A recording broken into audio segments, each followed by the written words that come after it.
Thanks, Loomies. So we will go ahead and get started. Thank you so much to everybody for tuning in yet another Patrick Miller evening stream, whatever the fuck you want to call it. Um, it's Super Bowl Sunday, and I think the Super Bowl is still it's like in the middle of the fourth quarter right now. But whatever. If you had a choice between hanging out with Kara Leung and going to watch the Super Bowl, you would probably hang out with Kara. She's super awesome.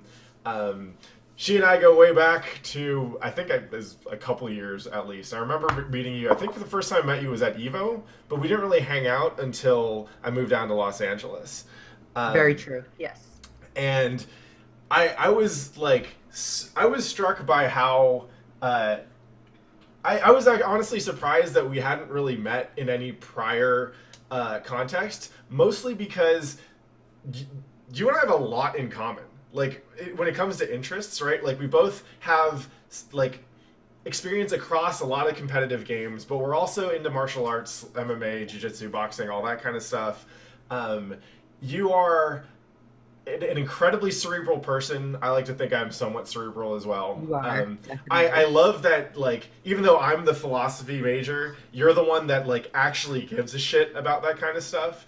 Um, Well, the thing we have to say is philosophy in America is more of analytic philosophy. I'm more into the continental side of it. yeah, and just the fact that you can make that distinction means you're a huge nerd, and I love it.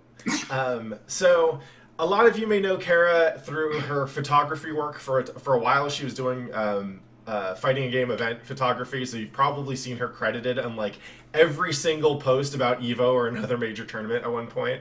But that was a couple years ago, right? Hmm. Um, Yeah. and so if you kind of haven't really heard much from Kara since then, being part of fighting games, it's because you haven't really been part of fighting games, but you've been part of actual fighting, and that's kind of been the stuff that, like, from what I can tell, that's been like the anchor is like what a lot of your energy is going into, you know. Yes. So because of that, obviously that's another thing that we share in common, and so I thought you'd be a great guest to just kind of hang out and shoot the shit on a mellow Sunday and talk a little bit about both like fighting games and fighting people. Thank you. What did I miss? What else should I talk about? How would you introduce you? No, I think that's a really good introduction. Thank you for all the kind words. But yeah, um, fighting games and Yeah, so fighting is yeah, basically what the gist of what everything we talk about for the most part, I think, right? yeah. Though I mean, I should point out, like, your day job is like you do IT for UCLA, right? So it's like Yes. that's pretty cool shit too. I like how skill driven. It's like skill and knowledge driven. A lot of the stuff you get into is because that's something that I can relate to myself, right? Like, I tend to find things that I'm interested in, and like I dive deep, right? Like I try and find a way to make that part of my life, and I noticed that you kind of do the same thing, which is why I think that I thought you'd be a great guest for the show. So. Let's start with the fighting game stuff because that's usually the anchor point that I jump off into Okay. most of these interviews. Like I first came across you in fighting games because you're doing photography, but you like, and I can assume that you had been around for a while, but you were an 09er, right? Yeah, it's very true. So, to be honest, my gaming background has nothing to do with fighting Yeah, games.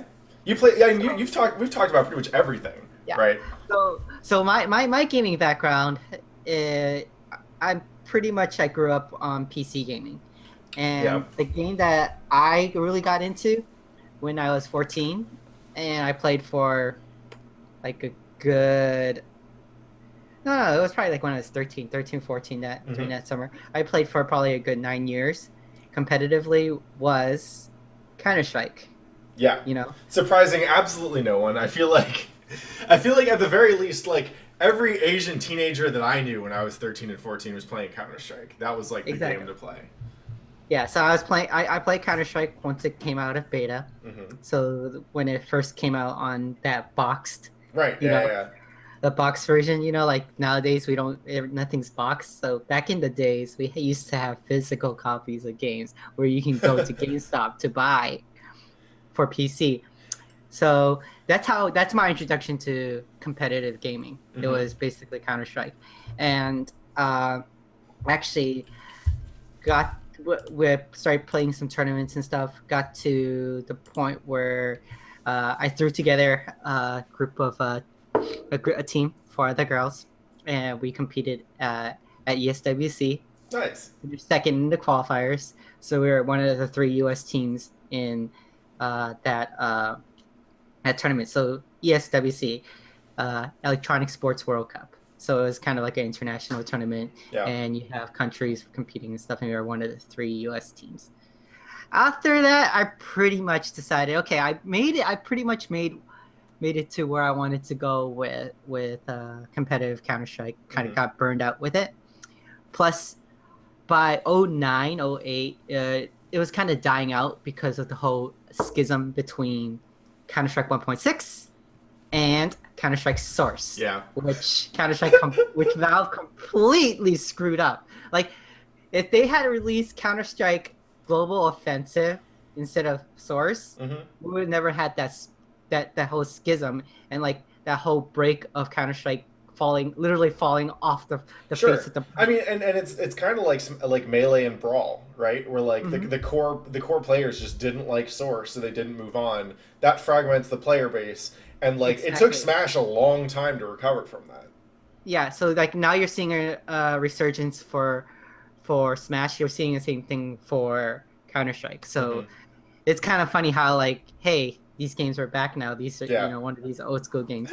So at that point, like at 09, I was thinking like, okay, I'm done with Counter Strike. What can I do? Which gaming genre do I think is going to blow up next? And looking at it, I was like, okay.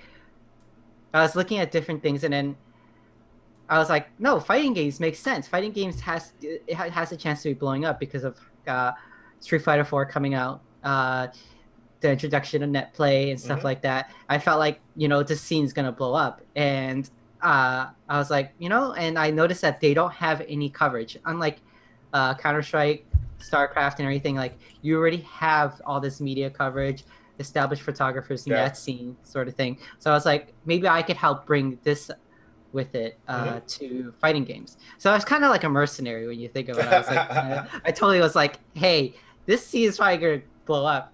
I should join it while it's in this, nascent stage, and kind of, weasel my way into it. I mean, that's awesome and like super shrewd though, right? Like it makes sense to me that like knowing you that you would think about stuff like that. But like I mean, I took a while after Super Street Fighter 4 where I just focused on StarCraft 2.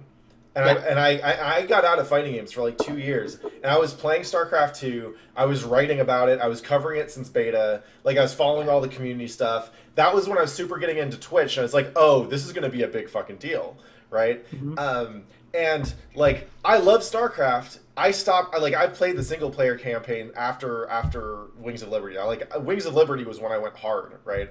But I learned a lot about how esports work in that experience, and then I tried to come back and bring a lot of that back to fighting games. And it wasn't until Marvel 3 came out that I started playing fighting games again. So I feel you there. Like, honestly, like, I think when it comes to building, both when it comes to like for you as a person, like finding ways to kind of engage in a scene and an activity the way you want, like that's super smart, right? Like I think that's what people should be doing. But it also makes sense from like a community growth perspective. Like I'm gonna learn more about how to do like esports while working in esports, right? That's how I ended up at Riot. Was I wanted to do that stuff because their game is way ahead than the fighting game communities, right? So I should be learning how they do it and then bring it back to fighting games. That makes total sense, and that's super awesome. So that was what I wanted to do, and you did it. I think so. I think I kind of helped it where now I'm seeing a lot more other people doing photography, and I think they're doing it a lot better than I am because they're approaching it in a much more creative, artistic point of view.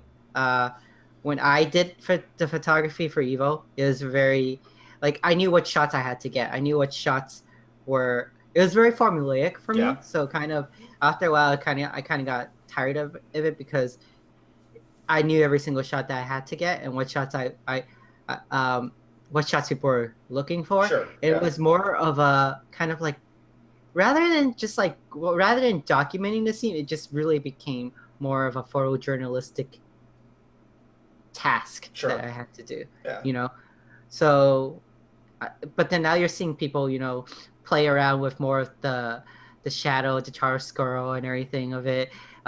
Pictures becoming a lot more clear with the, you know, uh, So I'm curious, more like lenient use of flash. who's What? standing out to you as like some of the kind of the top photographers in the FGC now that you've like vacated your title? Eric Bond is really good. Bond Yep. is really good. I like David Joe also. Mm-hmm. Um, Rob Tempest, of course, great Oh photographer. yeah. Those guys are definitely the ones. Those are the standouts for me. they, But yeah, like they are all famous for nagging, like bugging people on Twitter, being like, "Hey, you use that without attribution, fucker." That's I mean, like, honestly, I got to the point where I was kind of because I felt like I also was like kind of disenchanted with the whole thing because like I couldn't find work, sure. photography work afterwards also, and I'm not the best at networking. That's a huge problem. Mm-hmm. So once I started finding a day job, which working 9 to 5, like Triforce says, is for suckers. Um, cheers. But he's but yeah. So once I got my 9 to 5 working in IT and stuff, I kind of uh, I would say gave up on photography. I like honestly, I had not touched a camera Yeah. I read your for blog though. I saw you for playing 2 years. Life is Strange and talking about that. Are you going to get back into it? I think so. I think I'm gonna get back into it, but I don't think I'm gonna be doing photography for Evo or Sure. fighting games for maybe not this year, Mm-hmm. maybe next year. I don't know if that next year will be too late to get back into Evo photography and everything. If the game will have passed me by, especially with how good people are now these days. Uh, but just doing photography for the sake of photography rather than doing photography for others. I want to get back into finding that love for photography, Sure. that I used to have, that spark for photography. Because, yeah, I literally had not touched a camera for 2 years until that SoCal Regionals one. Mm-hmm. And even after I finished shooting those, I was like, I was so uninspired by it. Like, I shot it, Yeah. I knew I was shooting, but I was completely uninspired. I didn't feel anything. Like, there was no joy in it. It was just kind of like, okay, I got these shots. Now I probably have to take a look at them in Lightroom, and I don't want to do that, Yeah. So, And I want to point out, like most people would know you as a photographer, but like you were pretty good at fighting games when you were playing them. And I played against you, and I remember you had a stick malfunction, or at least that's what you said you yes. had. Well, if you look at the thing, like, if you look at the video, Yeah. you can see, like, I'm holding the back, and then it just stays there. I'm like, what's going on? Remember? Yeah. Because I used Sky, right? So I was, like, holding back, and it wasn't charging. He's Yeah. just standing here. But I recall you being pretty good at ST. I forget how much Street Fighter 4 you played. What was it like? What was it like to go from playing Counter Strike to playing fighting games? Completely different, because unlike Counter Strike, all your information you have Mm-hmm. on screen basically you have all the information you need to beat the other person on screen. Whereas, Counter Strike, it's not like that. Sure. You have to figure out where people are in the maps. They could be hiding, stuff like that. And also, it's not a team game. Yeah. You have no one else to blame except for yourself. Yeah. In fighting games, Mhm. It's kind of like tennis versus basketball, Right. or hockey or something like that. And also, like, a completely different type of skill set when we're talking about reaction Sure. time, where it's much more muscle memory, twitch muscle memory sort of thing, and repetitive motions for fighting games. Whereas Counter-Strike and stuff is more about angles and snapping to, a certain section in the screen with your cursor sort of thing. So like, what is my Counter Strike experience was like playing off and on, mostly CS Source, Yes. and like every now and then my roommate would try and show me like spray patterns or stuff like that. But like, Yeah. I don't know what getting good at Counter Strike looks like. Like, what kind of shit do you have to practice to level up?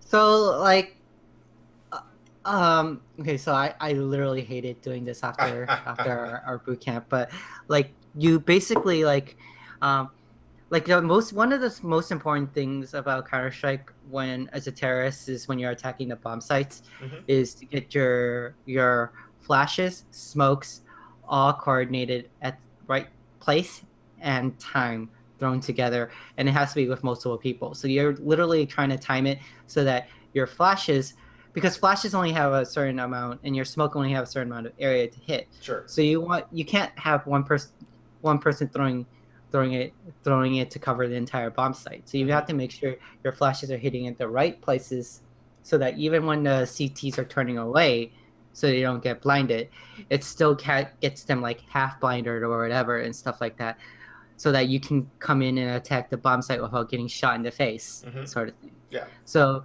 a lot of it is just practicing on that.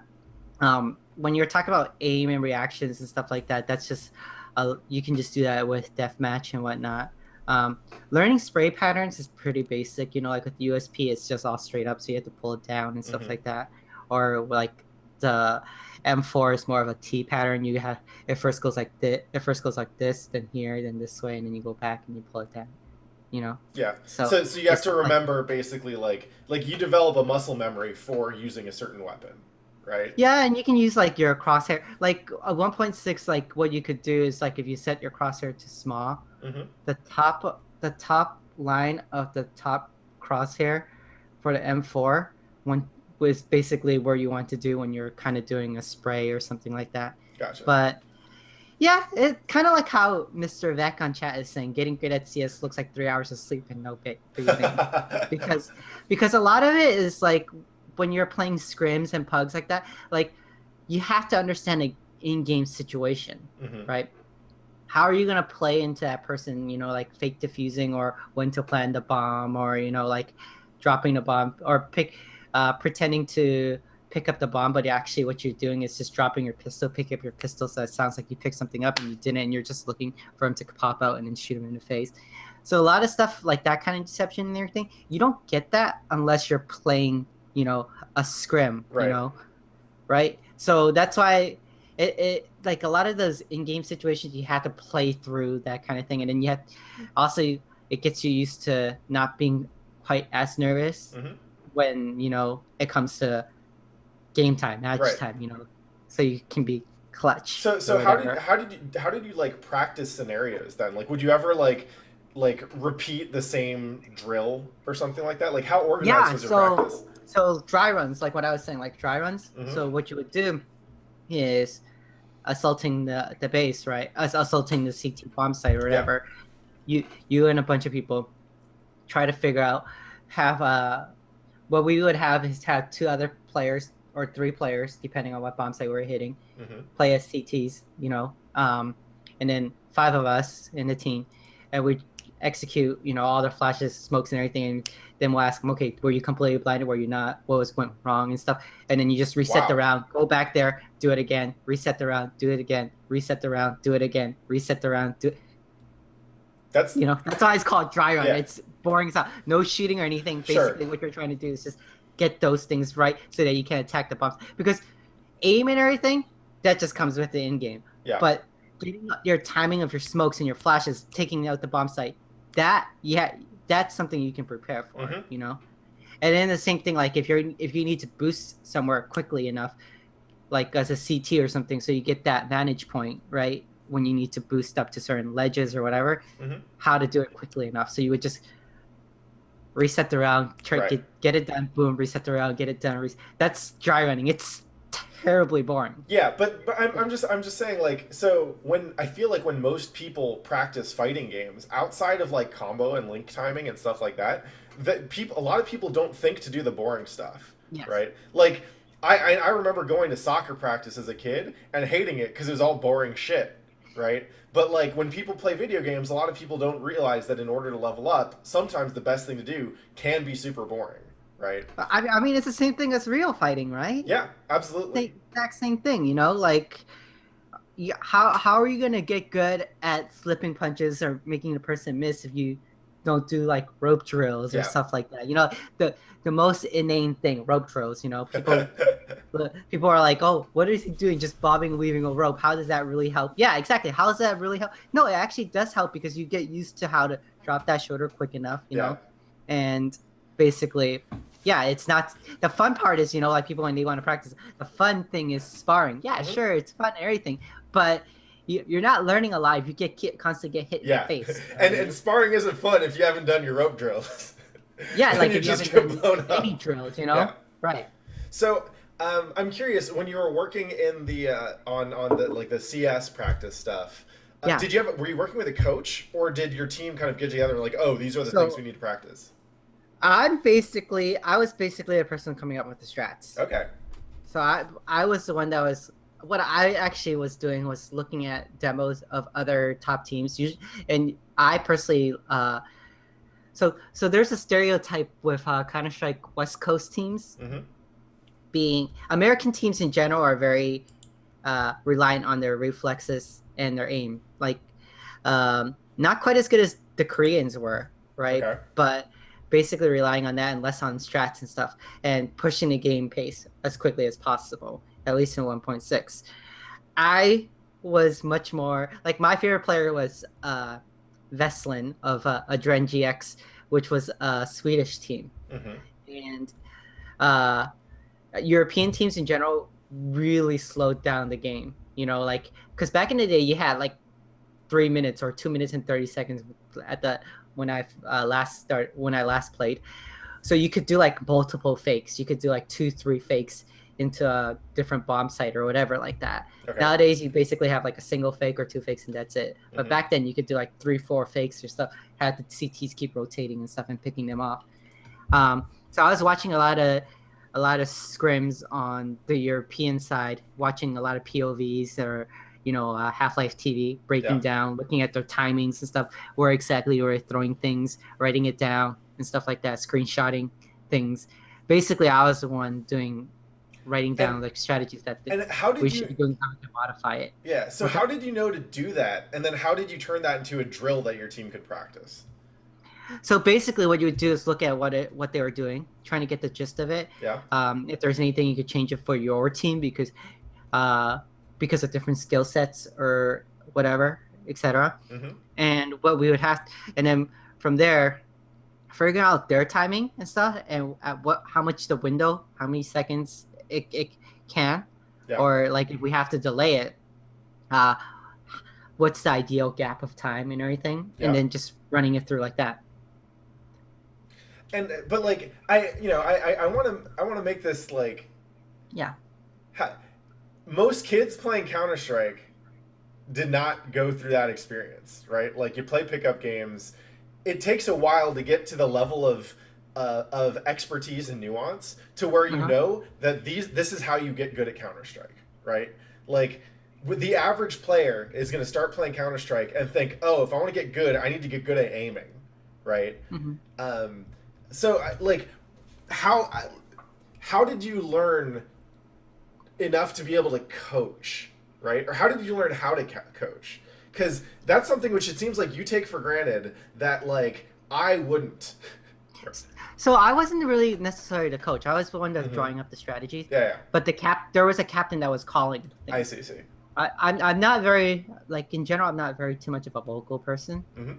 So I basically come up with the strategy, teach them what we wanted and stuff. But I wouldn't be doing the shot calling. I see. So completely different. Gotcha. You know. So you wrote the playbook and then you handed it over to the team captain who called the plays.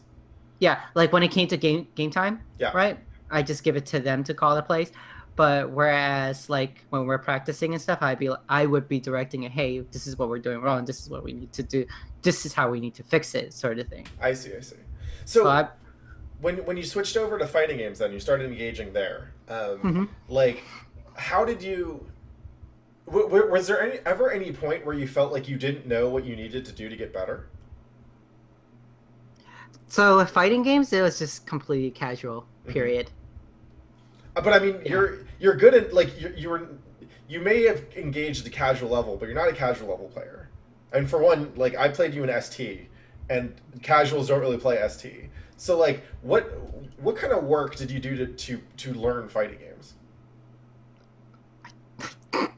No, I just literally just play it like whatever. Well, you could have won. I think you're a Mimic what I secret see on natural YouTube. talent. Yeah. Okay. I mimic what I see Yeah. on YouTube. Let's just put it that way.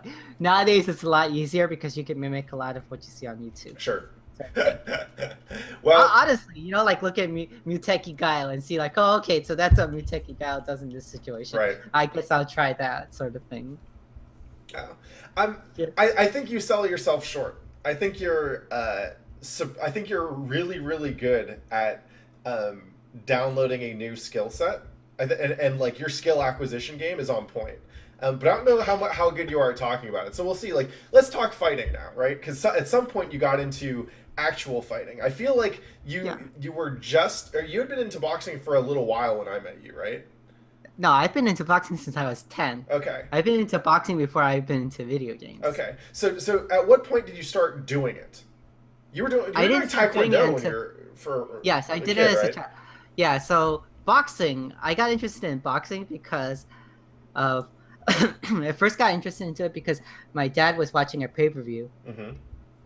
that he told me that me and my brother could not watch because it was fighting, it was boxing. He didn't want us to get into it. Yeah. And it was Julio Cesar Chavez versus some black man that was very quick that they thought he could beat Julio Cesar Chavez. Yeah. And my dad, being Mexican, right, Mm-hmm. was like, no, he can't be Julio Cesar Chavez. He's the greatest Mexican boxer, whatever. I later learned it was Meldrick Taylor versus Julio Cesar Chavez. Okay. So that whole forbidden thing got me interested in me, like, yeah. So yeah, like what Hassan said, for forbidden fruit. That's what got me interested in boxing. So the first fight I saw, of course, was De La Hoya versus Julio Cesar Chavez, Mm-hmm. and I learned to hate De La Hoya. And that's how I really got into it. Everything. I remember getting so salty when Ike Corte did not beat De La Hoya. I was like, Ike Corte should have beat him. That jab was working De La Hoya's face. But anyways, I digress. So that's how I got into boxing. Mm-hmm. But my parents would never let me do boxing. Yeah. Too worried about it being violent and stuff like that. They just said no. Mm-hmm. We did taekwondo. The master, the grandmaster at the dojo, always wanted me to compete in the tournaments, but my mother was like, nope, you won't let us do that. It's not safe. Blah blah blah blah. I remember practicing someone going to a tournament, and I literally kicked his headgear all the way up to his face, and he had to pull it back down. So like I was giving them work, but my mom would never let me do it. Sure. So kind of like fighting in general, like that's one thing that really came natural to me, because I remember my cousin was learning kung fu. I think Bagua Chuan. Yeah. I think that's what he was. And we basically had like light sparring sessions, taekwondo versus that, Yeah. And for me, it was a lot more like, because with taekwondo, I can switch leg a lot, like switch stances a lot, because you have to. Mm-hmm. You have to be ambidextrous of both legs and stuff like that. And it just came very natural for me, like how to read his movements and stuff, and what to do. So when I got to college, when I was 20, I think is when I first started it. So after HRT, after all that stuff, that's actually when I started boxing. And yeah, it actually really came very naturally to me, except for switching to southpaw. Gotcha. Because I tried to do everything orthodox. Sure. So left foot, this is my lead foot. And my boxing coach was like, your form is good, but you're all over the place. And he's like, do you skateboard or snowboard? Being Santa Barbara, everyone skateboards. I'm like, yes. And he's like, are you goofy footed or regular? I'm like, I'm goofy footed. He's like, all right, switch southpaw. I'm like, I'm right-handed. Why would you? He's like, I don't care. He's like, your balance is more important than anything else, because in boxing, if you're off balance, you're going to get knocked down, and that's it. Mm-hmm. So he's like, switch southpaw. So now, I'm a right-handed southpaw, which is kind of getting more popular nowadays. Yeah. Bruce Lee recommended it. Bruce Lee recommended the lead hand as the strong hand, But that's because of Wing Chun. Wing Chun is completely different with their philosophy of why the lead hand should be the front hand, because of distance closing. Yeah. Um, When I started boxing, I mean I've been orthodox stance all the way, but mhm. it got like after doing it long enough, like if I'd go in for a massage, people would ask me if I was left-handed because I use my jabs so much and I have Mhm. zero confidence in my right straight that like if you ever see me do stand up, it's 90% just throwing Yeah, jabs, yeah. just mashing You that know why? jab Because button. it's scary. It's Yeah. scary to throw your cross when you're not confident about it because you're leaving yourself wide. It Yep. feels like you're leaving yourself wide open. Yeah. You Well, know? also because I have long ass arms, and so it's even scarier. Because me throwing my jab is like uh, most times the person I'm sparring against is like nowhere near me, right? Like they can't, they'd have to step in and get a real sweet shot to counter my jab. But my straight will leave me open, and yeah. Anyway, it sucks. So I'll explain to you. Maybe I'll show you. I'll show you a GIF later of how to fall in Hmm. on your cross so you're safe Nice. for it. But So, yeah, so, so you got into boxing in college, right? And you're yes, doing that for a while. Then you stopped, and then you started it again, or yeah, okay. exactly. So I did for about 2.5 years, Hmm. and then graduated college. Um, graduated college '08, right when everything went to shit. Yep. So couldn't find a job. Uh, had a low paying job for a while.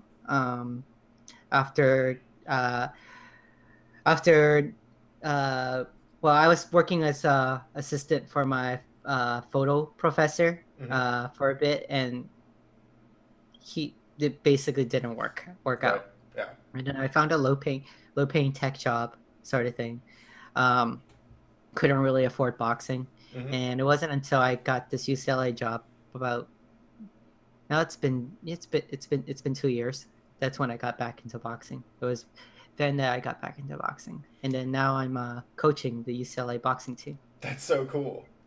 So Yeah. like tell me about your growth as a boxer then, right? Because like for one, boxing has always fascinated to me in part because every gym is very different in how they teach stuff. Yes.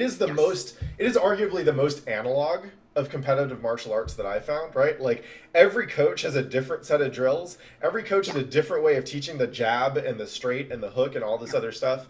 Different ways of teaching like balance and weight and so on. Hmm. And I've got to imagine that coming from something like coming from Counter Strike, right, where like the variables are on the map, right? Like if Yeah. someone buys the M4 or whatever, it's the same fucking M4, right? Yeah. To something as analog as boxing, like how did your brain take that adaptation? Or because you had so much prior martial arts experience, did it feel like a natural continuation of the stuff you had already been doing? Yeah. It did feel like a natural continuation of the stuff that I was doing Mm-hmm. because, um, like I because of like taekwondo and stuff like that, as it was very natural for me not to square up my shoulders. Yeah. Because a lot of times when you're doing like uh, the mistake a lot of people do is they're square on that when they're doing boxing, right? So it's very easy to hit them. Mm-hmm. Whereas taekwondo, karate, the traditional martial arts, TMA, as I'm Yeah. going to call them, your stance is staggered, if not completely sideways, Mm-hmm. which is good for boxing if you're kind of staggered sideways, but not so good for completely sideways, Sure. because um, your hips are so narrow, Mm-hmm. you're off balance if you sway one way or another. But because there's kicks for how they do it in TMA, it works for them. Um, but yeah, so for me, a lot of stuff like rotating the lower body, right? Because boxing all comes from the lower body, not from the upper body, the strength. Mm-hmm. So with the kicks and everything with taekwondo, there's a lot of pivoting and stuff like that, moving around and having to torque the lower body to get effectiveness as your kicks is the same thing as when you're throwing a punch. So Mm-hmm. for me, I drew on that, and that helped me a lot. And also, like for me, a lot of how I learned is mimicry, Yeah. right? So that's why like when I was telling you about ST, I just literally like whatever I see kind of works on that, I'm just gonna do it. Right. A lot of it with boxing too, watching fights and boxers I just basically try to adapt stuff like that, Yeah. sort of thing. That was So that was one of the things that I immediately like when you started talking fights. I was like, holy shit, the amount of like match footage that you watch and Yeah. the rigor that you apply not only to your to like pro matches but also yourself, I found super admirable because like with me, I love training, right? Like Hmm. I love jujitsu, I love stand up, I hate love wrestling. Uh, but like fundamentally, watching a lot of those gets me pretty bored. Like for the last couple of years, I've mostly been watching the UFC in gifs of highlights, and I'm fine, right? Uh-huh. Like just because it's I watch it and I think, oh, I'd rather be doing it, right? And so to see that you and it's a weakness, right? Like it's something that stops me from getting better. And I know this because it also stops me from getting better in fighting games. And so I'm trying to get better at watching my own replays and shit. But that never seemed to be a problem for you. Like you never you're it's I don't know if it's that your discipline was awesome or you're just like, no, I love this shit, right? Like the stuff that you think of as like you were super enthusiastic to talk like match highlights and like talking about how different fighters handle different situations in their own unique ways and stuff like that. And I was like, I remember sitting there just thinking like, I wish I loved that as much as you did. Yeah, because for me, it's kind of like for me, I come from a very analytic view Mm-hmm. about it. So when I break it down, I try to see what purpose is it behind everything. It's kind of like where it's like how some people are like basketball, like you have Rajon Rondo who loves watching film, breaking things down, and then Mm-hmm. you have other point guards who are more like field point guards who are like, whatever that gets me in the game, I don't like to review footage as much. Yeah. Both work, you know but you just have to figure out what works for you. For me, watching footage, breaking things down, slowing things down, uh what I'll do a lot of times is I'll watch the fight first for fun, Mm-hmm. but I'll make note like, oh, hey, this section, this is where I want to take a look. How did he open this person up? Or how did he actually get this to land properly? Or Mm-hmm. what was the footwork for him to get around something like this, right? I'll make a mental note for it so that when I rewatch it, I'm just breaking down that particular section of it, Yeah. rewatching, slowing it down, playing it, replaying it, rewinding it, going down to like quarter speed, then going back to real time to see how it looks at real time Yeah. and how come what's going on. And when you do that, does it feel like work or are you like, oh, this is how I like to spend my free time? No, it's more curiosity more I than see. anything. It satisfies my curiosity of Gotcha. how to do the work so that I can be like, okay, how can I incorporate this into my own game, sort Mm-hmm. of thing. Yeah. So the other reason that this is interesting to me is that historically the boxing coaches that I've worked with, Hmm. um, and I would like as a former boxing coach who came from a jiu-jitsu background, this was always Yeah. fascinating to me because this is not how jiu-jitsu typically works. But like the old school coaches that I've worked with, like they treat coaching kind of like almost like breaking a horse, right? Like Uh-huh. there is the boxer may have ideas about how they want to fight or what they want to work on, but since they're less experienced than the coach expects them typically to work on the shit that like the coach says, right? Like Hmm. you listen to me, you do your stuff, and I will take you places, right? Which is different. I found from something from like Brazilian Jiu Jitsu, where uh, the stuff the coach does might work for the coach, but it takes a very good coach to be able to inculcate in a new Hmm. jiu-jitsu player a style that the coach doesn't do themselves, right? Like Hmm. the best in terms of competitive efficacy, the best coach I ever had basically just taught everyone how to play his game, and that was super good for me for fundamentals, but it doesn't scale well because he has a different body than I do, and he has like he emphasizes different things in his practice, right? So at a certain point I looked at what he was doing and I was like, oh, I think I need to find a different coach because he can't teach me the way I want to learn, right? Yeah. So So with you, you're doing a lot of your own homework. How does that mesh with your coaches and what they want you to work on? well, basically, I mostly train myself nowadays, Mm-hmm. because I'm more focused on training uh, other fighters, and I Gotcha. can't compete in amateurs right now. Right. So there's no point, Mm-hmm. until I can compete in amateurs, then we can talk more about that sort of thing. Sure. Um, no, I'm more along the lines if they're new. they're doing what I want them to do Yeah. because they're new. So I had to drill into them the fundamentals of it, so that they understand the basics of it, Mm-hmm. and then from there, I'm looking at other film. Like if I know my fighter is more, like Elizabeth, she's much more, stockier, and she Mm-hmm. needs to go inside, and she is a pressure fighter, completely different from me. Yeah. And I've sparred her, so that's why I know that's how she fights, Yeah. right? So I'm gonna be looking at stuff like, okay, Sean Porter. I'm gonna tell her like, hey, you should look at this fighter, Porter, or someone like or someone closer to like Tyson or something like that, and Mm-hmm. figuring out, like how can that work for her? Where is her head placement in her clinch and everything, so that it allows her to keep close to, the other boxer and stuff like that. Sure. How to trap them into, the turnbuckle and stuff like that. Um, so I'll look at other things and incorporate it for them and explain. And I'll even show them like how it works, even though I don't have the same type of body that she does. Yeah. But I can still make it work because it's basically the fundamentals of this style, Mm-hmm. sort of thing.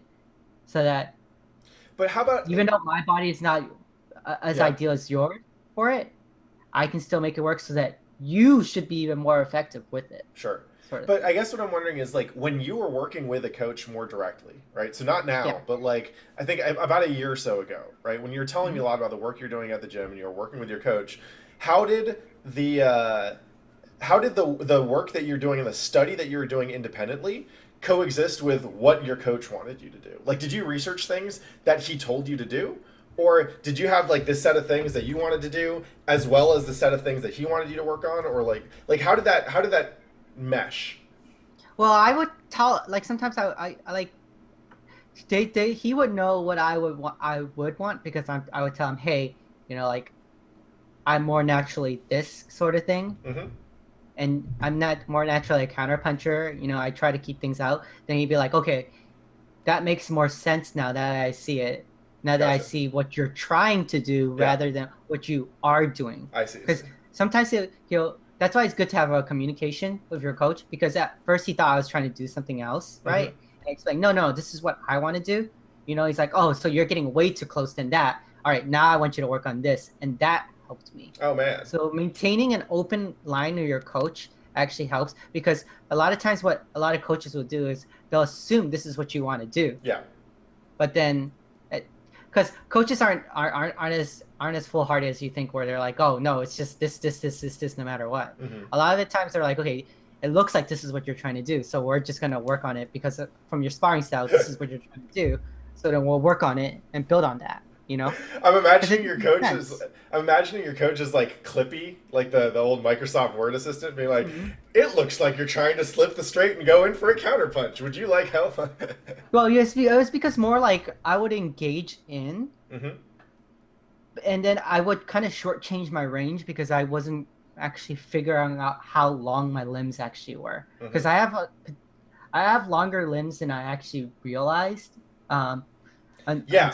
until last year. You So have then a once I really figured good out, reach for your size. yeah. So once I was telling him, hey, I like this kind of boxer, I'm trying to do this. He's like, you're not doing that because you're shortchanging your range. And I'm like, okay, can you teach me how to do it? He's like, perfect, I'll teach you how to do it.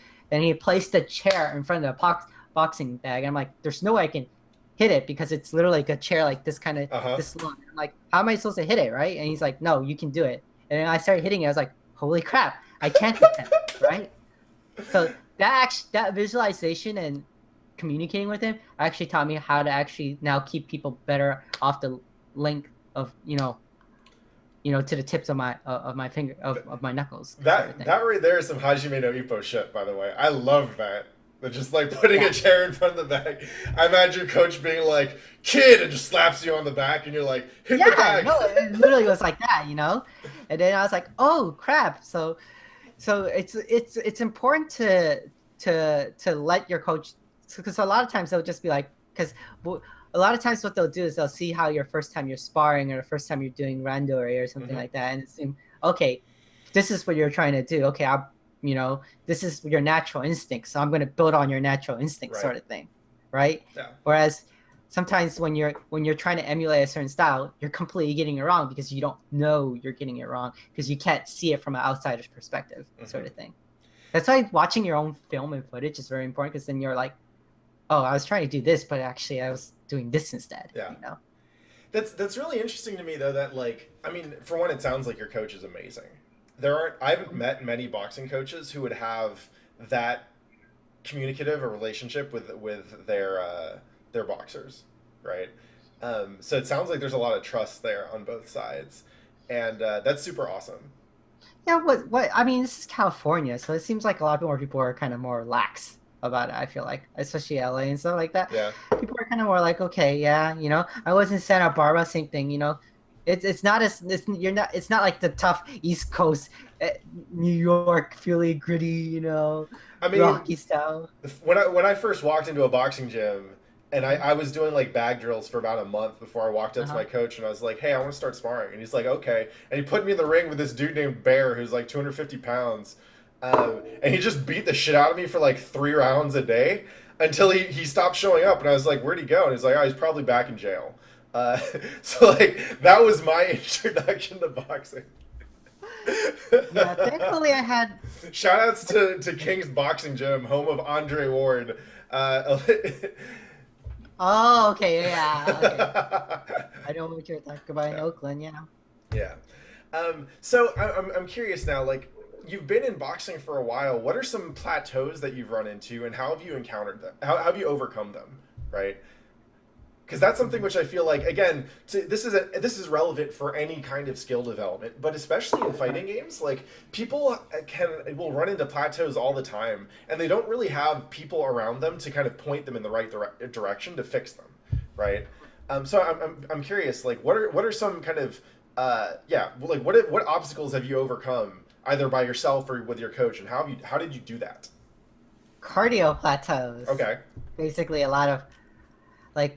I finally admitted that I have to start running. I have to start doing my own sprints and stuff like that. Basically, yeah. So it came down to discipline. You know, like some issues, you know what you're doing, you know what's going on, and you know the solution, but you don't want to do it because it fucking sucks. Mm-hmm. You know, so you have to get over it.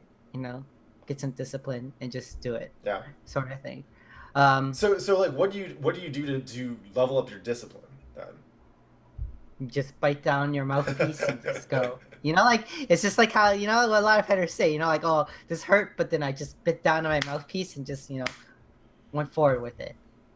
It's that kind of mentality, you know, like a lot of like when you're listening to fighters, a lot of times it's just, you know, like you just ignore the pain and you just go forward with it. You have to, you know, that's fighting, you know. It's a lot of that pain and stuff like that.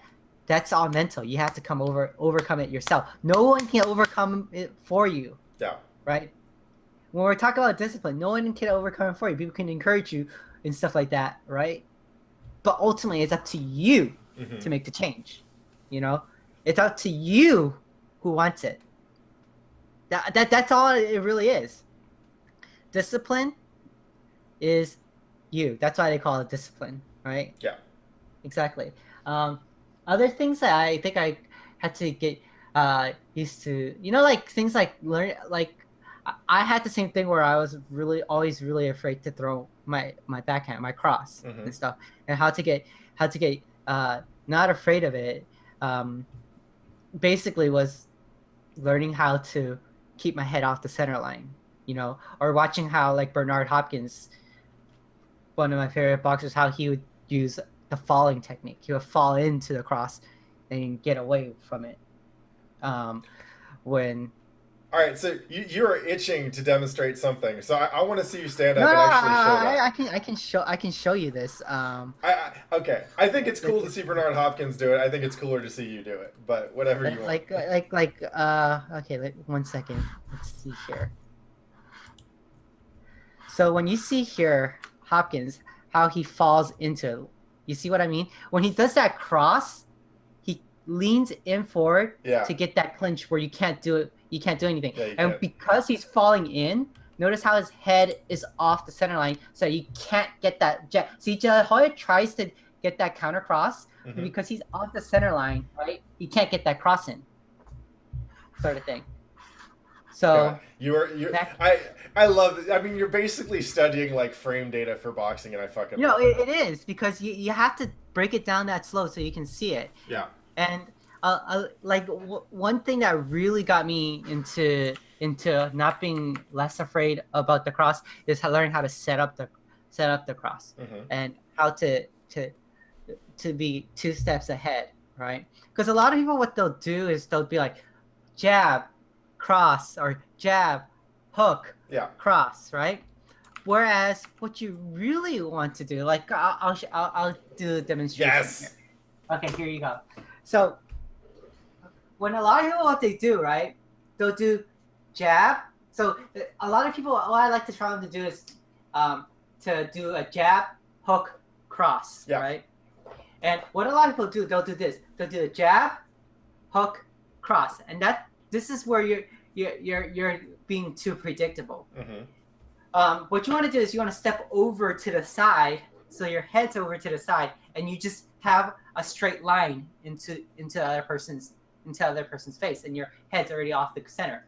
But what a lot of people do to do that, and it becomes predictable, is they'll do jab, hook, step, cross, right? Sure. Whereas, because what you're doing is you're doing everything, breaking down everything to little steps. Mhm. You see, like that. Yeah. What you can do instead, to disguise it, is you go jab, and when you're throwing that hook, you're slapping that hook. This is a throwaway punch. This Right, punch yeah. is not meant to hit hard. Yeah. So you're doing a jab and you're stepping at the same time, Hmm. and here you're already changing the angle, right over here. The person's still here, and you could do a throw across right here, and you're already out already when you pull it back.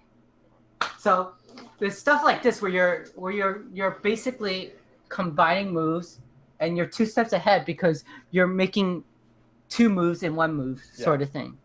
You know, that's what really helps when you're breaking down frame data, as you would like to call it. You know, because it's all footwork when it comes down to stuff like that. Yeah, that's really cool, because that is about the area of boxing where I didn't like I got just close enough to start seeing some of that, right? Like to understand that a combo isn't always at the same timing, and that some punches are in there just to set up other punches, or to let you move, right? To find a place to land that last hard hit or whatever. And that's all stuff which, like, I saw the cusp of that, and then I stopped boxing. And so I was like, oh man, like, I'm not, unless I come back to it, I'm not gonna be able to work on that kind of stuff. But it's neat to see you describe it and like see at least a little bit of what I could have gotten into. So that's cool. Thank you for that demonstration. If we do mitts again, I'll show you some cool stuff. Please like do. The Lomachenko twist, which is something that's the latest thing that I actually discovered. The Lomachenko twist is amazing. Like, I've been working on it on the bag, and it's great. Yeah. I love that you're just dropping tech on my stream. Y'all stream viewers are getting some private boxing lessons right now. Wait. I think if I could show you this, you'll be like, yeah. Oh, let's see. This guy is freaking amazing. Let me look it up.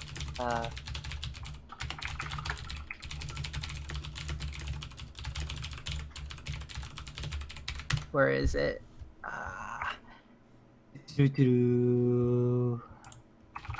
But you keep going. I'll look for it. Okay. But then you can keep going. Yeah. Well, so the next thing I was interested in was, I mean, you've been into boxing and martial arts for a long time, but when I kind of started getting to know you, you were moving into MMA as well, right? Like, yes. I know you've tried some ground fighting, some grappling, and other stuff like that. Are you still doing any of that, or was that just kind of like a little bit? That was just for a little bit, but it's really not for me. Like, I realized that striking is what I enjoy doing. Boxing is what I enjoy doing. Mm-hmm. So I'm just gonna focus on that. Sure. You know, for me, that's gonna be what I want to be best at. Yeah. You know, I still enjoy watching MMA. I still love grappling. Mm-hmm. It just doesn't come as natural for me. Sure. And I feel like boxing still has so much challenge for me because I haven't been able to test myself. Oh yeah, I mean, and I feel compelled to point out as the dude who basically decided the opposite and was like, I want to stick with jujitsu and boxing is fun, but I don't want to do a whole lot more of it. Like, I don't think grappling really comes naturally to anybody, Mm-hmm. but for you, like you had 10 plus years of experience in other striking sports to where boxing kind of felt more natural, right? Whereas like Yeah. grappling usually makes the most sense if you aren't a wrestler or a judo player, right? Mm-hmm. Um, Already, like grappling, this is especially true for jujitsu. Mm-hmm. It usually makes sense to people who do like surfing and stuff like that, or sometimes swimming, because it's about like navigating balance and weight in an unfamiliar environment, right? Specifically, one where you're not standing up. Um, that's Oh, what I yeah, that found. makes sense. There ends up being a lot of overlap between like surfers and jiu-jitsu players because they have to do a lot of thinking about where their weight is and moving their body accordingly, Yeah. which cracks me up. But so Oh, okay, I I'm found it. I curious. found it. All right, Let cool. me So let me let's share see this this. tech. Okay. Share screen. So, all right, let's make this a little bit bigger so you guys can see it. So you see how he just turns that person, right? So Lomachenko, right there again, he turns. This is how he does it. Jab, right? And what he does is he has to turn over that left shoulder because from that left shoulder, it gives him that weight transfer Oh my over god. to that side. Because if you do it with your right hand, right? If you try to do it with your lead hand and you try to jump over, Hmm. you don't because your weight isn't in your back foot when you're doing throwing, Yeah. you can't really Ooh. leap off of the back foot to the front foot.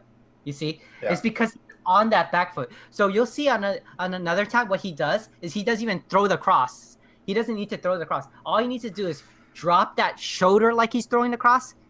And because the weight is going to transfer from his back leg to his front leg, he's able to turn that person completely around. That's the important part. I saw that huge transfer. pivot and the way he kind of like he almost pushed off his opponent to like cut that angle super hard. And I was Yeah. expecting like the Naruto like log to show up just like poof, you know. Mhm. Um, Yeah, no. Lomachenko is amazing. This is why I love watching this guy. yeah. But yeah, so like for me, like it just like if you just look at it at the base value, you see okay, he's throwing the jab, the cross, and from that cross he's jumping across. Mhm. That's what a lot of people say. Oh, he's just jumping across. But when you break it down and you slow it down to yourself, you can see that the cross isn't the important part. Yeah. It's the transfer of the weight so that when you're moving that back shoulder forward, Mhm. that weight is transferred. That's how you get back. That's how you jump across the other way, you know? Yeah. So you're breaking parts slowly so you figure out, hey, how can I make variations to the tech that I'm seeing? Well, I'm glad to hear that you started teaching at the UCLA boxing program because, to be honest, I feel like I'm looking forward to seeing you grow as a boxer. Don't get me wrong, and I think teaching is actually a really important part of that. But Mm-hmm. holy shit, like the way that you're able to break stuff down is going to make you an incredible coach. Um, and I'm really glad to see that you're able to start using some of these abilities not just on yourself but on other folks as well.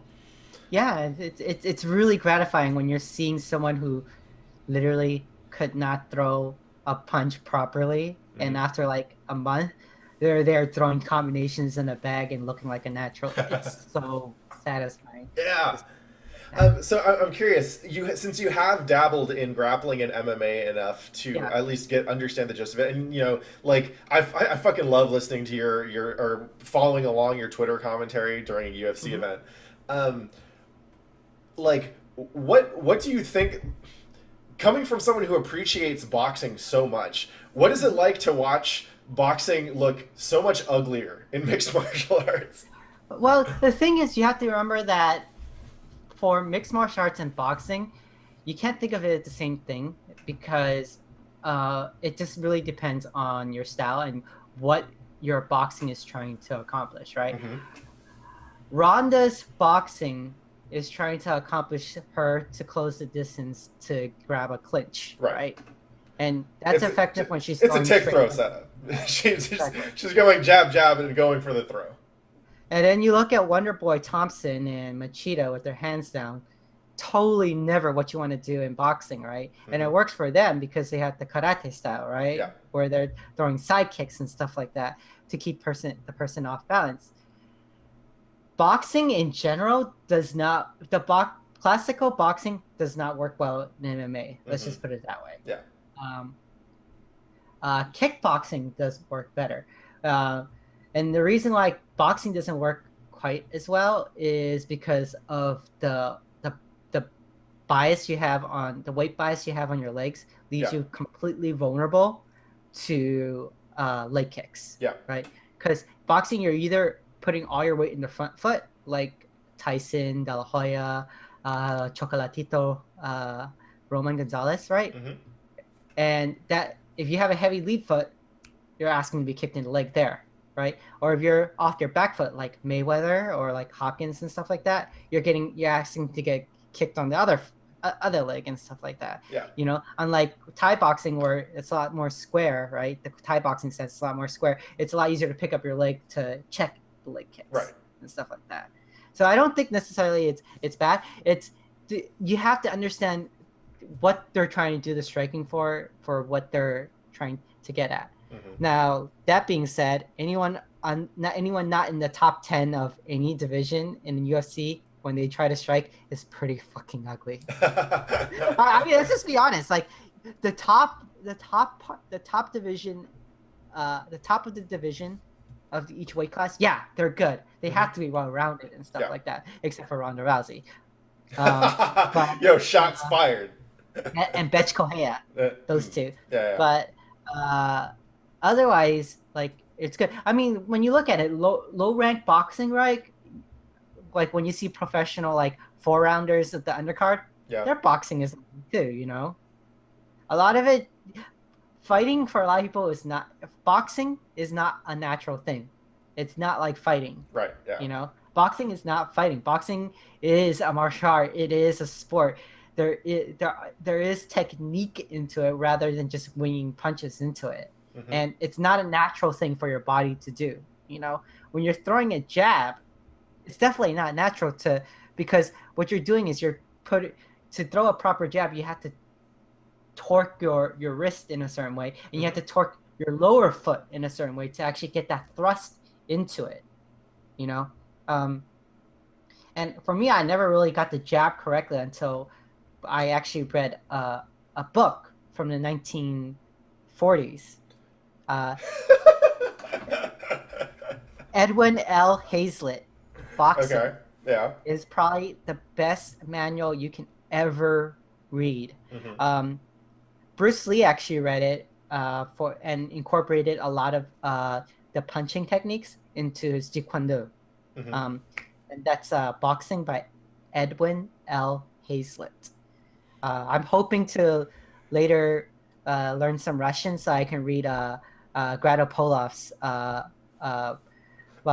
boxing, the great masters of boxing in the West, because he broke down basically the 1930s, 1940s boxers for a lot of Russians, and he's considered the father of modern Russian boxing. And we're seeing how great modern Russian boxing is now with Kovalev, Lomachenko, Triple G. You know, I just want to tell you that you are the only person I know.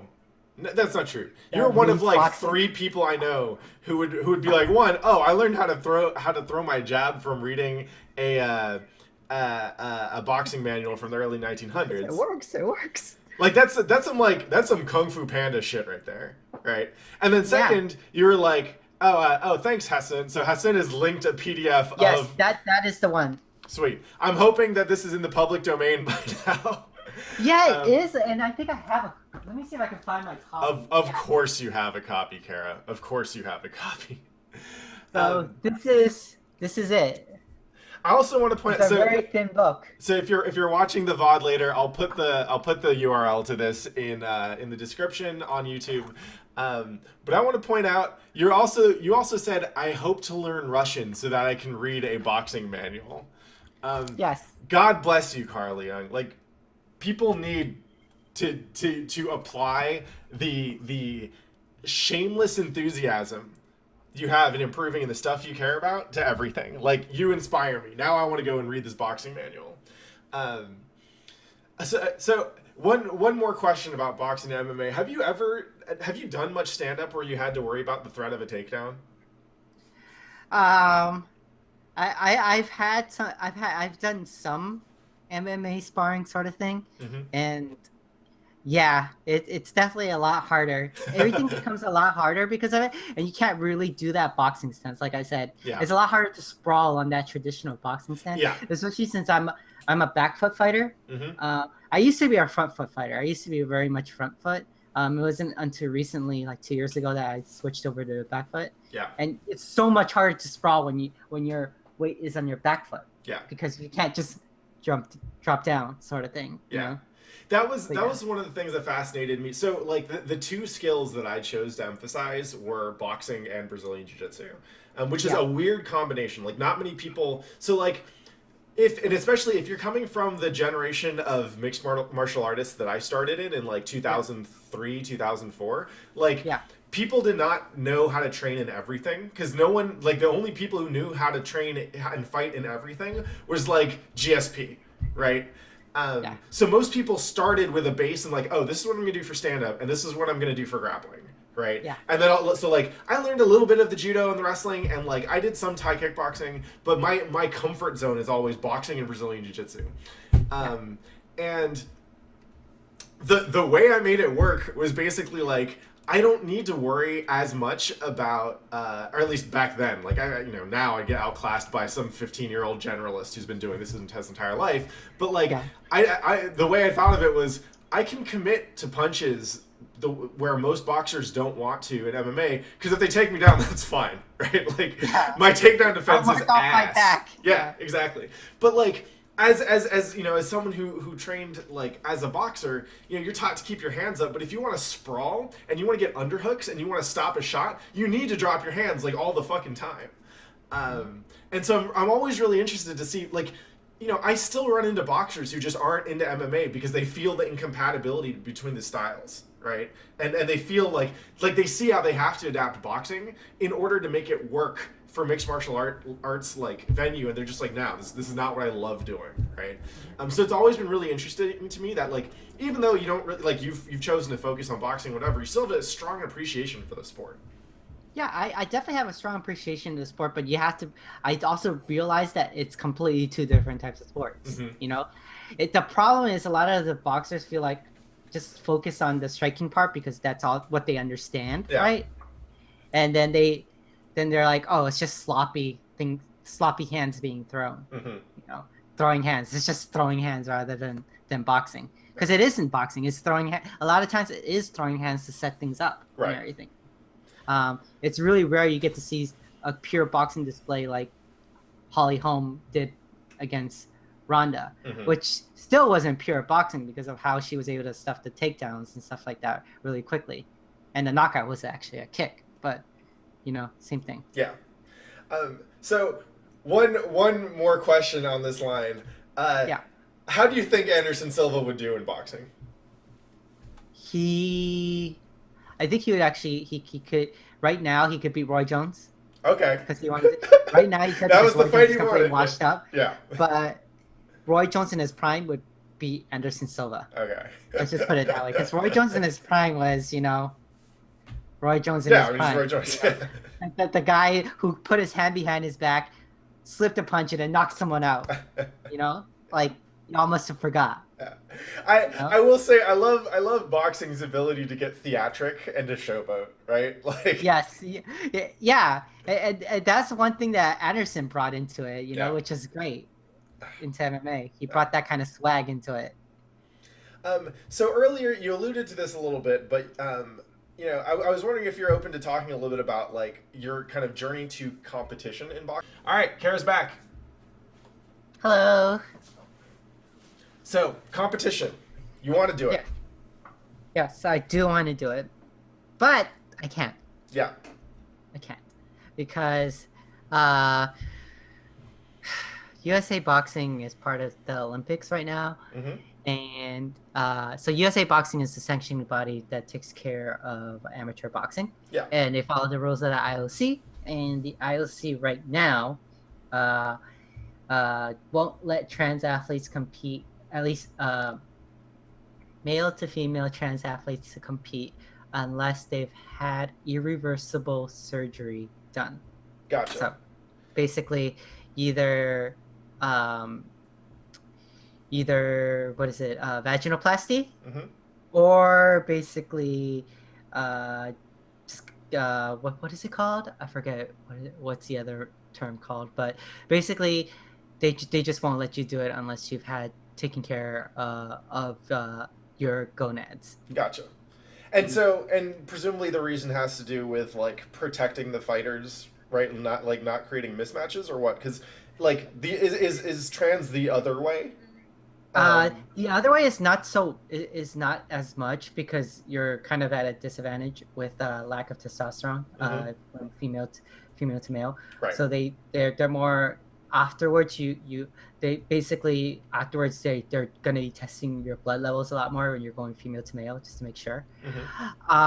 Whereas with females to male to females, the reason why they don't they need to make sure you have the surgery done is first for legal recognition in your given home state, Right. because most of them require that.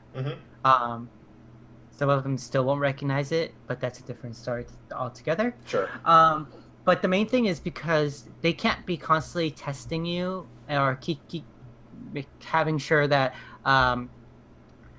MTF is constantly taking their anti-androgens, right? To keep their testosterone level at an acceptable level. Gotcha. So they have to make sure that it's zero completely for a prolonged state before they be like, hey, it's okay for it to compete. So that's the reason. Are the anti-androgens part of a typical like transitioning routine, or is it something that you would be on specifically for boxing?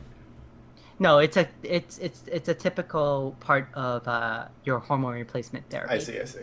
Yeah, I don't think it's. I think it's reasonable for that. The IOC did get a suggestion saying that if you can have like a verified doctor, notarized doctor saying like constant surveillance of your blood levels and stuff like that, you can compete as a male to female. They're saying they should implement that so that surgery isn't completely necessary.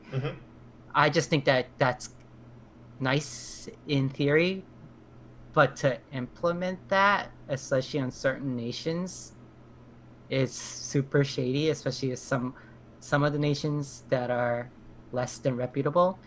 Plus, also, I mean, let's be honest here. The logistics of it. Yeah. If you have to do it every week or something, a blood test every week. Yeah. How many people are actually going to be able to do that? Sure. Sort of thing too.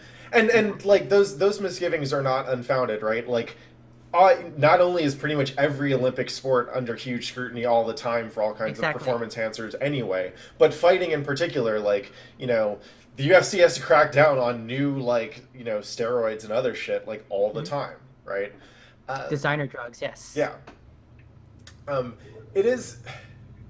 I remember we've talked about this a little bit before, right? And how like specifically in combat sports, trans athletes just have there's a lot of stuff that you kind of have to like sort through because we deal with tradition a lot in these sports, but also it's about direct physical safety, right? Like if you have the object of the game, right, is to hurt the other person. Right. It's not like you're playing a sport like hockey where like you're trying to.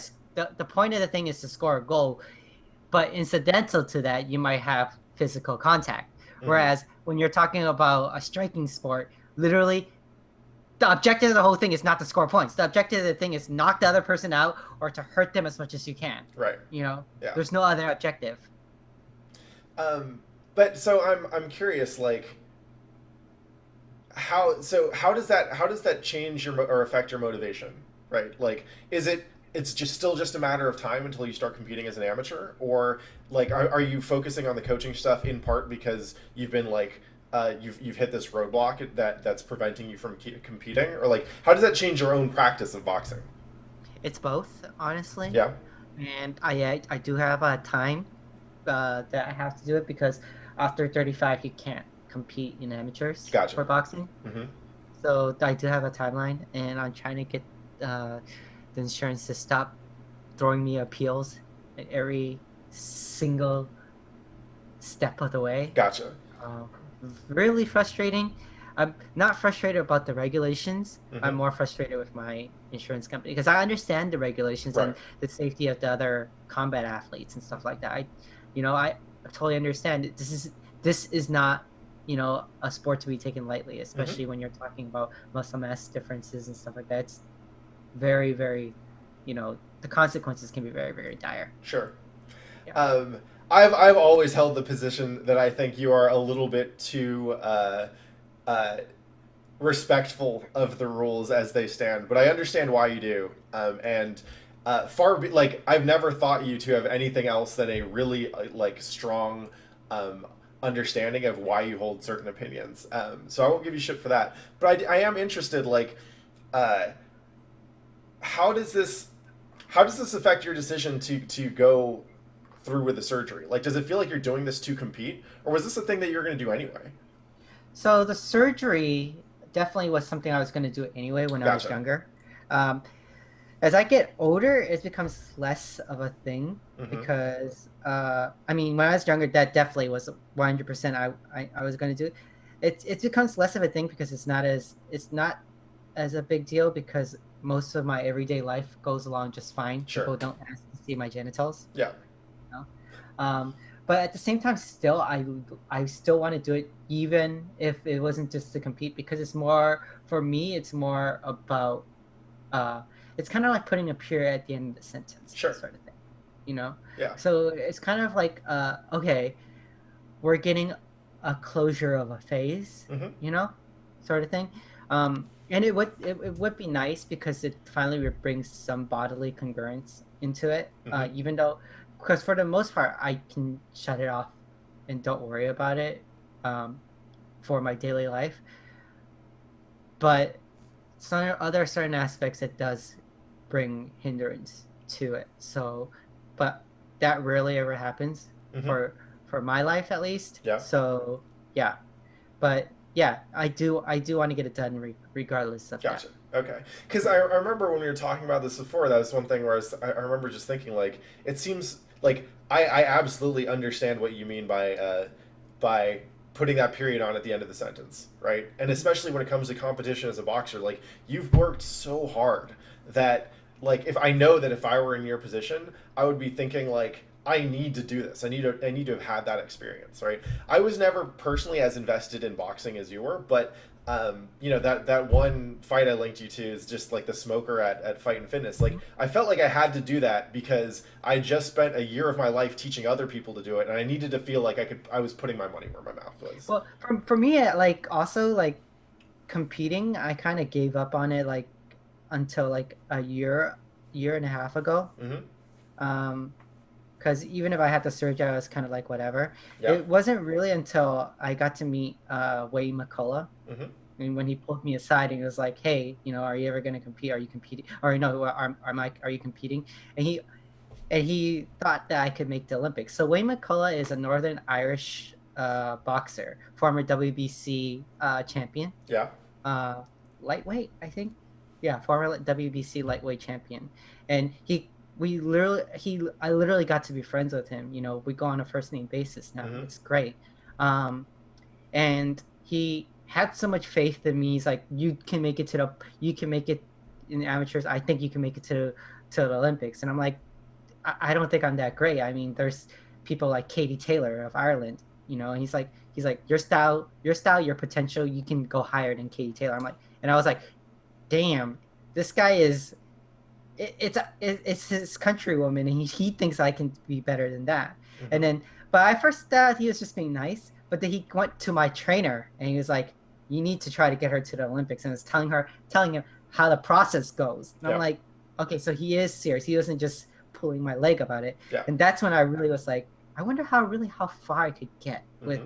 with amateurs and stuff like that. That's what really kind of reignited my fire of wanting to give it a try. Yeah. Um, Yeah. So it was kind of yeah, it's kind of eye opening when I got to see someone like Wayne McCullough even be like, hey, you know, and he told me he's like, even after he found out that I needed to do the surgery, he's like, I still support you about this, and he's like, I don't want you to regret it. You need to do this eventually. Right. So I had his support, which is nice. And then also another person in the gym was also thought I was an amateur fighter, which was very flattering. Rashad Holloway, I think he was like a top 10 before he retired Sweet. in boxing. So that's when I was like, damn. Yep. I really, really wish I could compete because of that. Because when you see other former professional boxers like single you out and are like, "Hey, you got it," that's what really lit a fire under my ass. Senpai noticed you.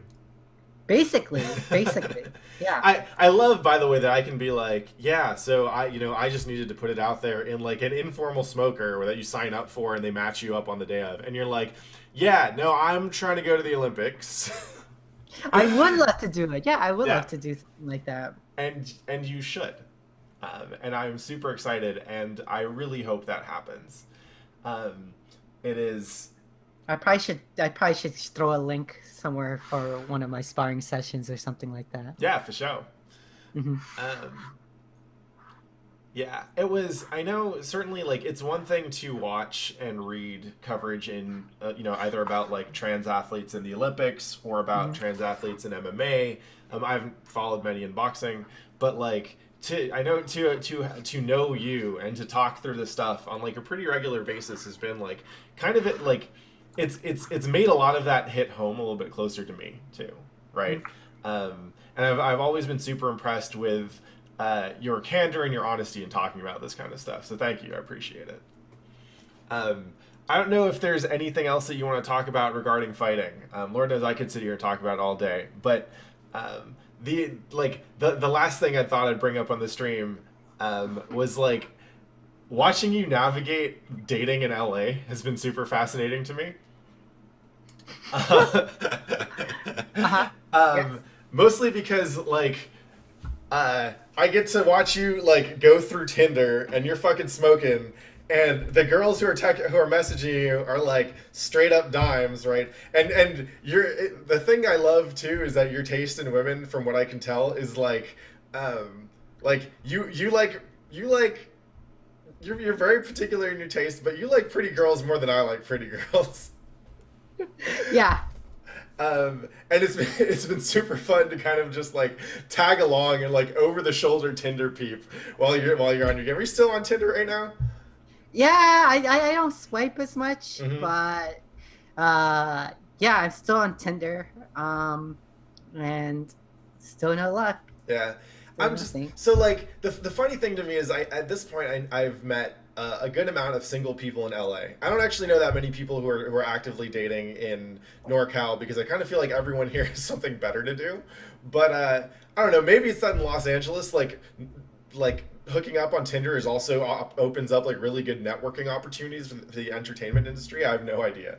But like it seems like dating in LA just kind of sucks. Is the impression that I get.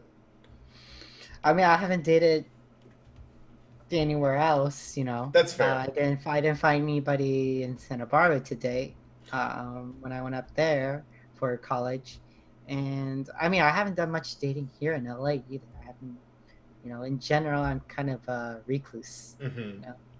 I'm like a hermit.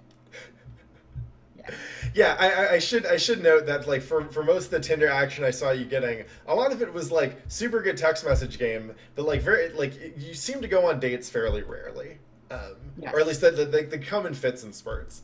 But I'm wondering like from your perspective, do you run into any kind of challenges dating in LA that say like your average like you're just your average like cis straight man or woman doesn't deal with? No, not really, because that topic doesn't really ever comes up.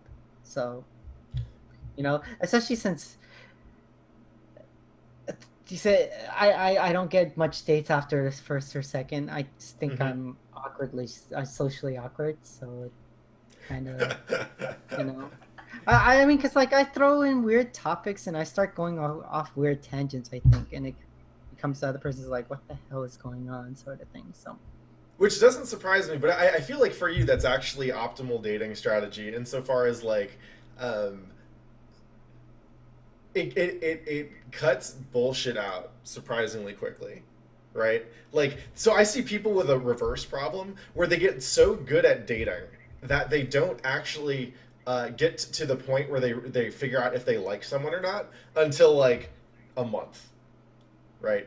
Like you get so good at that, just like either not showing any of your cards, or you get so good at the rehearsed answers for the first and second and third dates and whatever, right? That it's not until like a month of interacting with someone that you're actually like, oh wait, no, I don't like you, right? yeah, I'm pretty straightforward, cards facing up sort of person, you know, Yeah. with Um, what I like and what I don't like.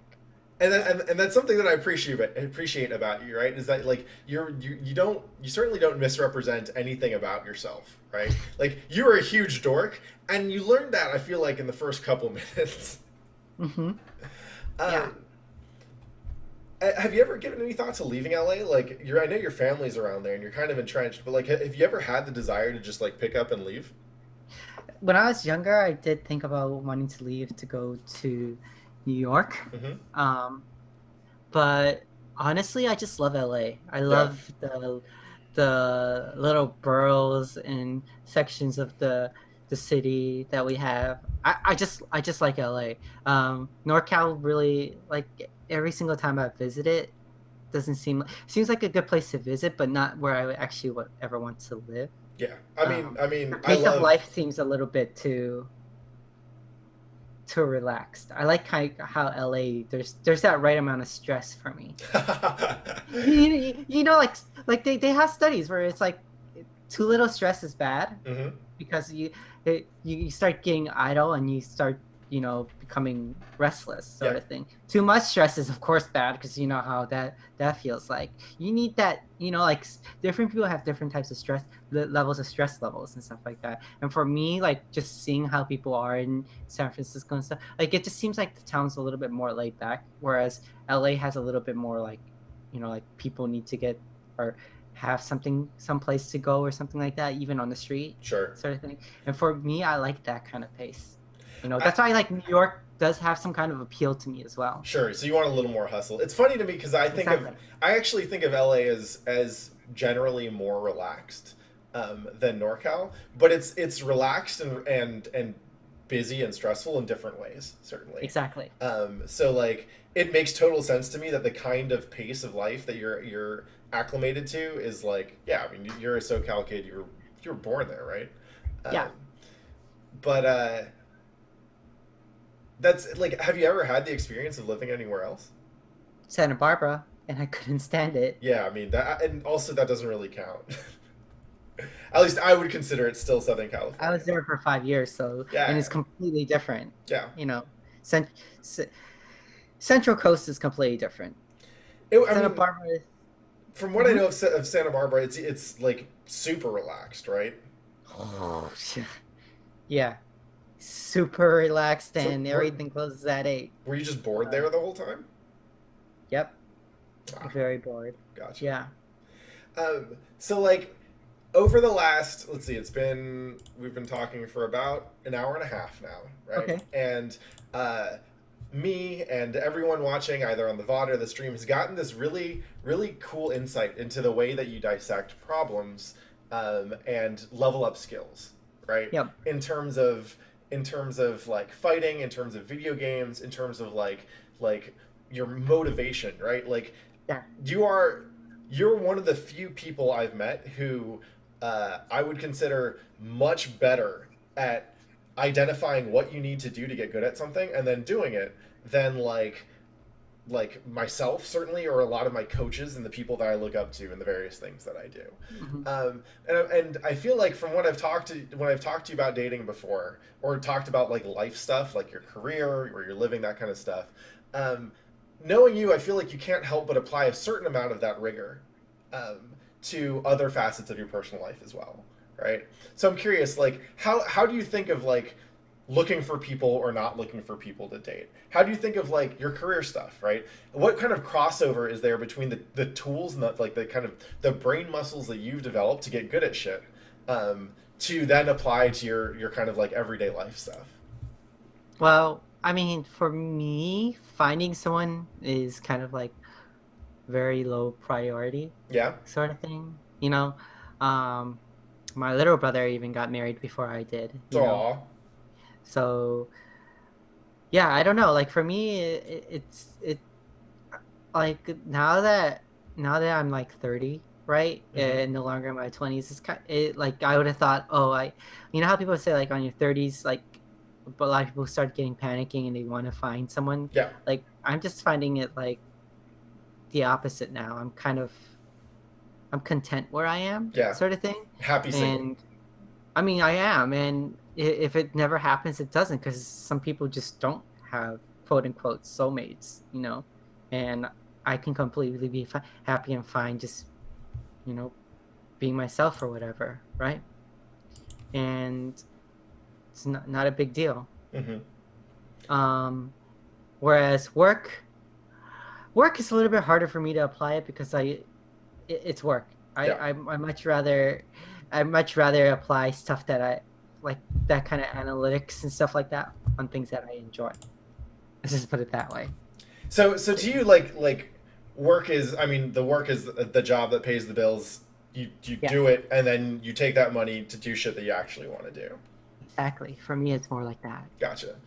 Um, that's interesting to me because like, so I feel like a lot of what we have in common is that kind of core desire to dissect something and improve.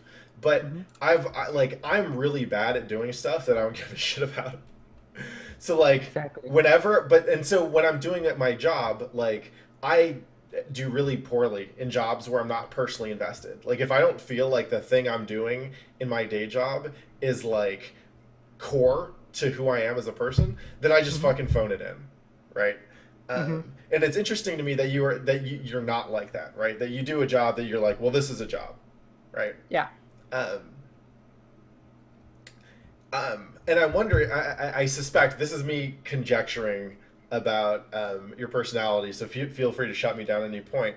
But I feel like the part of you that like analytically comes to the conclusion that you've gotten pretty good at being happy while you're single, Hmm. um, and the part of you that's like able to kind of like sandbox the job stuff to be, oh, this is the stuff that I do, Hmm. comes from the same place, right? Like and I guess the question underlying this is like when you think about the things that make you kind of unsatisfied in your life, right? Hmm. Whether it's, oh, I'd really like to be, like dating and finding a partner or something, or I'd really like to kind of move into a like career that I find more personally satisfying, or I want to get really good at boxing. Like, how do you make decisions as to like what is good enough, right? What you prioritize when you're spending your time and your money?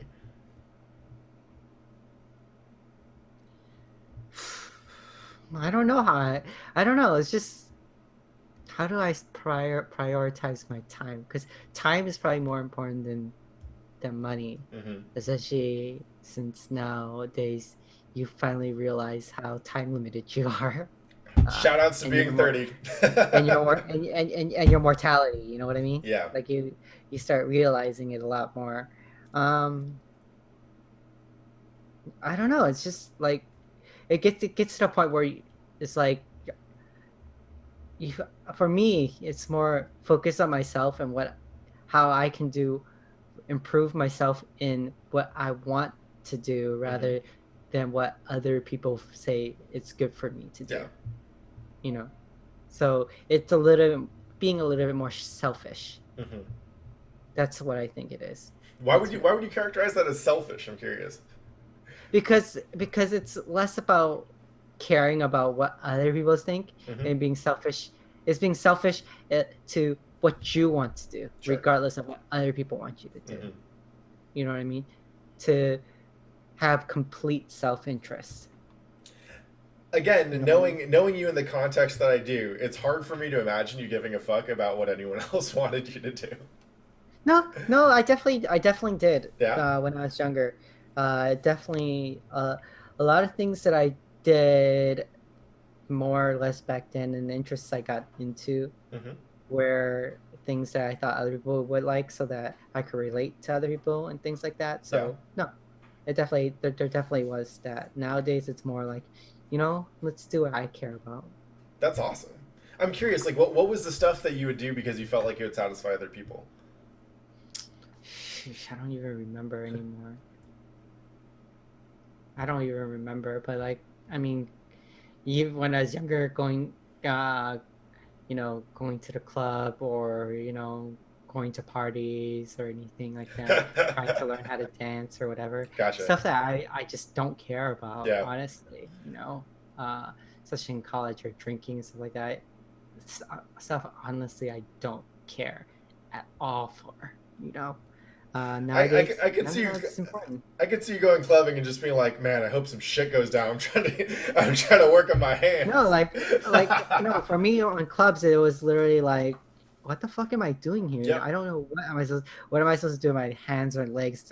You know, it like the only way I could pass time in a club would be approach it in an anthropological point of view, Hmm. where I am dissecting what the mating habits of people are, and like, yes, it literally goes like That that in is my the mind. most Okay. you thing that you've said on the It stream. is though, right? Because when you think about it, you're like, oh shit, Kara would probably look at it anthropologically and be like, oh yeah, what are the meeting habits and meeting rituals uh, of lesbians in a West Hollywood bar, you know, at whatever, blah blah blah blah. I For can me I that's how it I can was. imagine you recording a little documentary on your phone and giving it the best David Attenborough imitation you got. Like, Yeah, like Lumi said, studying primates. Yeah, kind of like that, looking at it like, oh, so that is what they do. Okay, you know, lesbian with a denim jacket, hands over, stuff like that. Yeah, yeah, good stuff. yeah. Well, I am super glad that you are. I don't know. Like, I love talking to people who have just hit their 30s. I have also pretty much just hit my 30s. Um, and I love talking to people about how they negotiate these kinds of things, especially as like we kind of figure out how to be single in our 30s or how to negotiate relationships in our 30s and our careers and all this other stuff. Um, so I'm it like it does my heart good to see you out there doing you, um, and to I feel like you are inspirational not only in the way that you break things down and the way that you kind of throw yourself in leveling up, but you also give like I feel like just the right amount of fucks for you. Like it's very uncharacteristic for me to think, oh, Kara seems like she's giving more fucks than she should, or I don't know why she's not giving fucks about this thing, right? Like I feel like you have a super strong sense of self, and you know who you are, and like what you want out of life, and that is something that I hope came across in this stream or podcast or however y'all are watching this, because like you got a good head on your shoulders, and it's something which like as your friend and your peer, I take inspiration from. So Thank thank you for you, being you. thank you for the kind words. Yeah, just trying to be me, just trying to live life, be human, right? That's ultimately what we all are trying to do, right? Yeah, that's a super sweet sentiment. So I will go ahead and give you back the rest of your Sunday evening. Um, and thank you so much for being on the show. Uh, I love to have you, Thank you and for having me. I'm just warning you now. I will eventually invite you back for a repeat because this is a lot of fun. Um, Also, if you Irene's waving. And I'm super down to do that UFC side commentary thing whenever you want to set that up. So that'll be super Yeah, that fun. that that that'd be super fun, and then you could break down a lot of the grappling points of it and Absolutely. everything, right? Yeah. Yeah. Oh, Um, or are we gonna ever talk about the whole uh, tangents between fighting games and real fighting? I feel like we can save that for next time. Yeah. Okay. There is a lot of it I think that came across in terms and this is me like I tend to be less interested in the minutia of how this that like X would connect would map to Y, in fighting games and Mm-hmm. actual fighting. For me, what's interesting is the process of self-improvement, right? Because I learned a lot from fighting games that then I was able to apply in terms of work ethic and Mm-hmm. grinding and growth and the pushing through plateaus. Like for me, that was the most important things that I pulled from fighting games. I would love to break down the game for like the respective games, right? Understanding boxing as a game designer, I actually think is a fantastic exercise. But let's say that for the next time you're on stream. Yes. So thank you so much again, and to the stream, thank you so much for watching. If you're watching this on Twitch or YouTube or whatever, I try and do this kind of thing at least once a week. So if you're into me talking to cool people about the cool shit they're doing and how they got good at it and why, and how you can be good at the things that you do, by all means, give me a follow. On whatever. I tend to do these live Mondays at 7, so if you want to be part of the stream audience, that's awesome. If not, check it out at youtube.com/pattheflip. And we do have one more question from the chat. It was about cheesecake. Vec, if you want to repeat it real quick. Oh, wait, no, here we go. It's 3 questions. 1, are you coming to Evo? 2, are you making cheesecake? And 3, can Mr. Vec have a slice? I don't know about Evo, honestly. Boo! Come on, it's at Mandalay this year. I honestly don't know because I'm trying to save up time.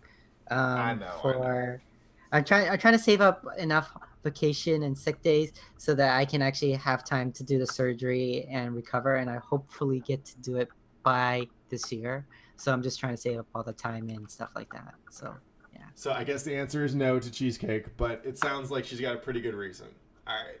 Thank you so much, everybody. Have a beautiful night. Peace out.